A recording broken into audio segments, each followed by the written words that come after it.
The first time the Galactic Concord banned a species from warfare, it wasn't because of their strength, or their technology, or even their cruelty. It was because of a single, unassuming human named Elias Mercer, and the day he taught the universe to fear the words, "Let's try something new." The story begins in the aftermath of the Solari incursion, when the Concord's finest, an alliance of insectoid strategies, crystalline tacticians, and the telepathic Vey, found themselves cornered by the relentless, hive-minded Korth. The Korth, with their armoured exoskeletons and singular devotion to conquest, had swept through 3 sectors in as many months. The Concord's fleets, battered and demoralised, clung to the last free world on the edge of the Perseus Veil, a planet called Cressida, known for its storms and its stubborn, gravity-hardened colonists. It was here that Elias Mercer, a junior logistics officer from Earth, was stationed. He was not a soldier, not a hero, just another human among the 1,000-odd volunteers who'd signed up to see the stars and make a difference. His record was unremarkable.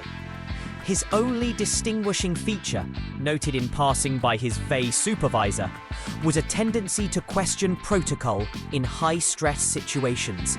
Or, as Mercer liked to put it, I improvise. Sometimes it works, sometimes it... Well, let's just say the cafeteria still smells like ozone. The Korth's landing was swift and brutal. Their drop pods punched through Cressida's atmosphere like meteors, scattering the defenders and sowing panic. The Concord's generals, ensconced in their orbital command ship, issued the order: hold the city at all costs, buy time for evacuation, and above all, do not engage the Korth directly. Their armour goes impervious to standard weaponry, their minds linked in perfect coordination. Resistance was, by all calculations, futile. But humans have never been good at math when it comes to odds, especially when the math says run and the human says, hold my coffee.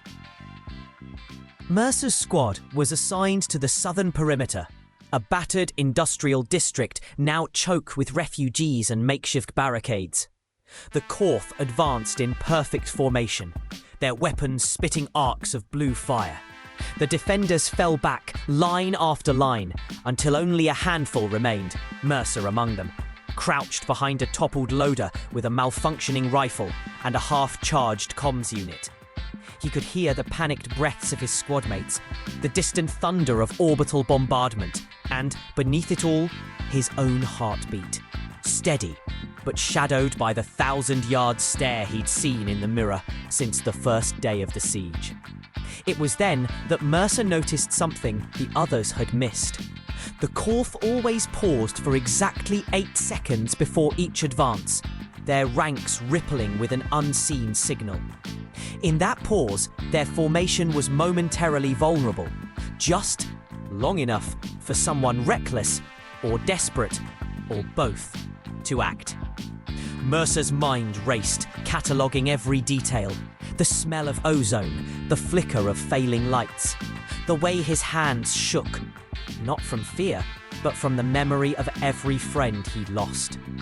Mercer turned to his squadmates, a motley mix of species, an Arden engineer, a Solari medic, and a grizzled Vey scout. "We can't outgun them," he said, "but maybe we don't have to. What if we make them think we're everywhere at once?" The Vey's antennae twitched in skepticism. "Impossible. Their minds are linked." Mercer grinned, that peculiar human expression that made other species uneasy. "Then let's break the link. Worst case, we get vaporized. Best case, we get vaporized more creatively." He scavenged the district for anything useful. Industrial magnets, power cells, lengths of copper wire.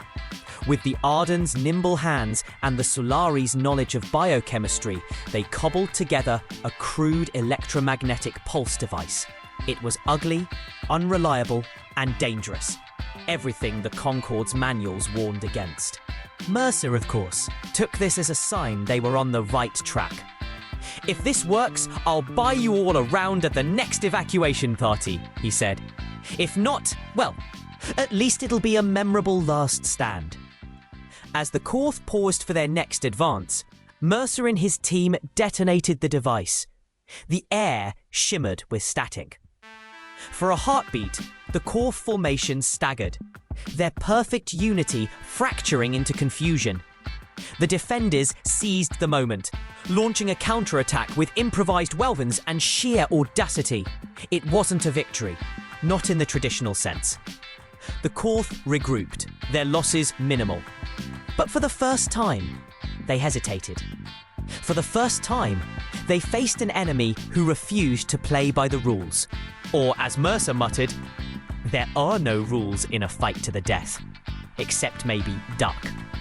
Word of the incident spread through the Concorde's ranks. Some called it luck, others madness. But the humans, emboldened by Mercer's gamble, began to experiment. They repurposed mining equipment as artillery, used the planet's storms to mask their movements, and turned every setback into an opportunity for innovation. The Corps, bred for predictability, found themselves outmaneuvered at every turn. Their commanders, unable to anticipate the humans' next move, grew cautious, then paranoid. The Concorde's analysts, poring over battle reports, coined a new term: Mercer's Gambit. It became shorthand for any tactic so unorthodox, so reckless, that only a human would attempt it. Or as the Arden engineer put it, humans don't wage war right. They wage war left, upside down, and occasionally sideways. As the siege dragged on, the Corps resorted to terror tactics. They targeted civilian shelters, poisoned water supplies, and broadcast threats across the planet's networks. The Concorde's high command, desperate to avoid a massacre, prepared to order a full retreat. Mercer sat in the ruins of a supply depot, staring at the flickering holomap, the weight of every lost comrade pressing on his chest.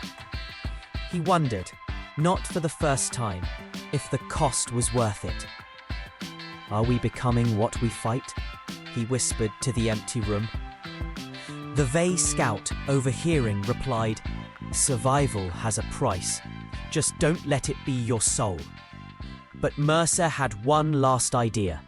He gathered a handful of volunteers, humans and aliens alike, and slipped behind enemy lines during the worst of Cressida's storms. Using stolen Corps armor and a patchwork of Concorde tech, they infiltrated the Corps command center. Their objective was not to destroy, but to disrupt, to sow chaos in the heart of the hive.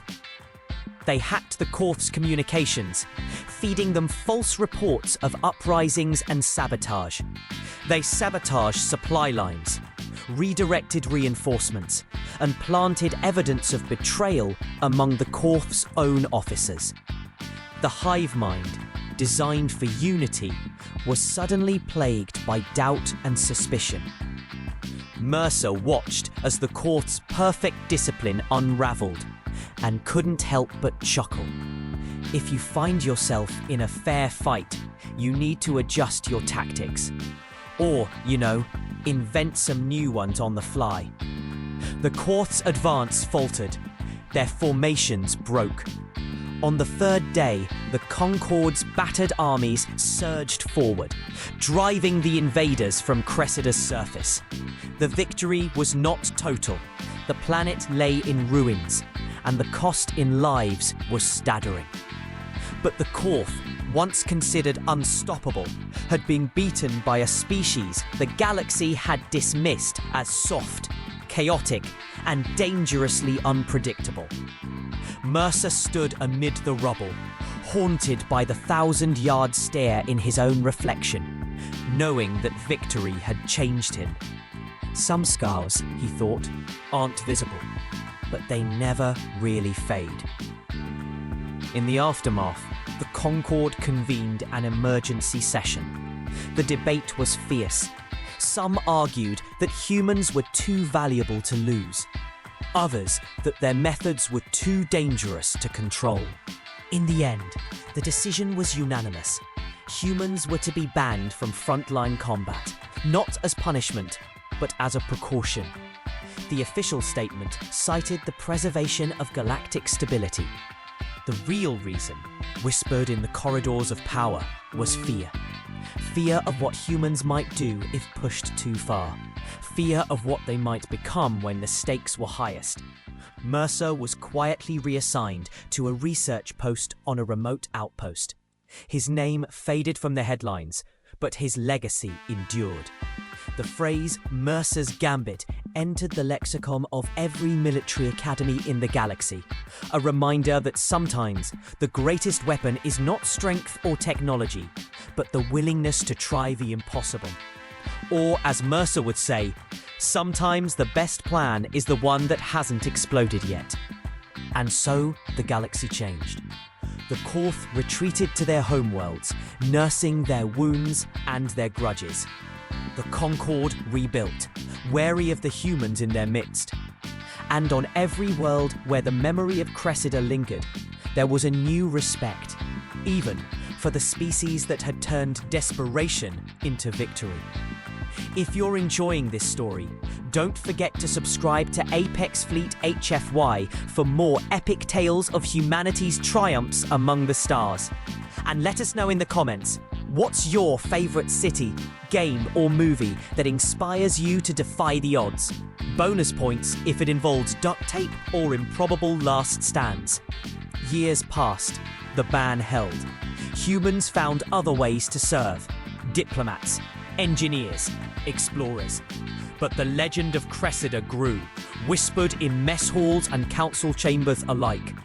Some said it was only a matter of time before the galaxy would need them again. That time came sooner than anyone expected. A new threat emerged from the void, a species known only as the Null, beings of living shadow who consumed entire worlds in silence. The Concord's fleets, united for the first time in a generation, fought valiantly. But the Null were unlike any enemy before them, immune to conventional weapons, impervious to negotiation.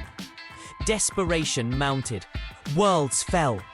The Concord's leaders, haunted by the memory of Cressida, faced an impossible choice: maintain the ban or unleash the one force the Null had never faced. In a hidden chamber beneath the Concord's capital, Mercer, older now, his hair streaked with grey and his eyes still haunted by that stare, stood before the council.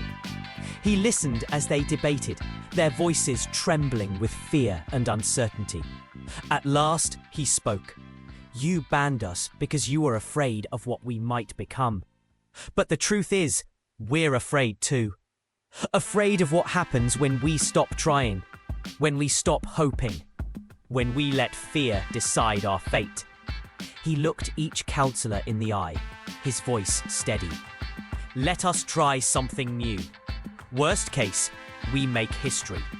Best case, we survive to tell the joke." The council voted. Temporarily, they insisted. Just long enough to see if humanity's ingenuity could turn the tide. Mercer assembled a team. Not just humans, but the best and brightest from every species. They studied the Null, searching for patterns, weaknesses, anything that might be exploited. They experimented, failed, and tried again. They built new weapons, new strategies, new alliances. It was not brute force that won the day, but adaptability. The Null, so certain of their superiority, were undone by 1,000 small surprises. A virus that disrupted their cohesion. A decoy fleet that lured them into a trap. A single message broadcast across the stars. We are still here. And yes, we brought snacks. The Null retreated, their hunger thwarted. And once again, the council convened. This time, there was no debate. The ban was reinstated. Not out of anger, but out of gratitude. The galaxy had learned its lesson. Never underestimate the power of a desperate human with nothing left to lose. Mercer retired at last, content to watch the stars in peace. But his story lived on, a beacon for those who dared to hope, to fight, to defy the impossible. He'd often sit in the quiet, staring out at the void, the weight of memory pressing on him. Sometimes he'd laugh at the absurdity of it all. War doesn't determine who's right. War determines who's left. And sometimes who's left is the one still telling the story. So, if you ever find yourself facing odds that seem insurmountable, remember the lesson of Cressida. Remember Elias Mercer. And remember, sometimes all it takes is the courage to try something new. If you enjoyed this story, smash that like button and share it with your friends. And before you go, drop a comment below. What's your favourite sci-fi universe? And what would you do if you were in Elias Mercer's shoes? Or, if you're feeling bold, tell us how you'd outwit a hive mind with nothing but duct tape and a questionable plan. Thanks for joining us on Apex Fleet HFY. Subscribe for more stories of human ingenuity, resilience, and the indomitable spirit that makes us, well, human. See you in the stars. And remember, if you ever find yourself in a fair fight, you're doing it wrong.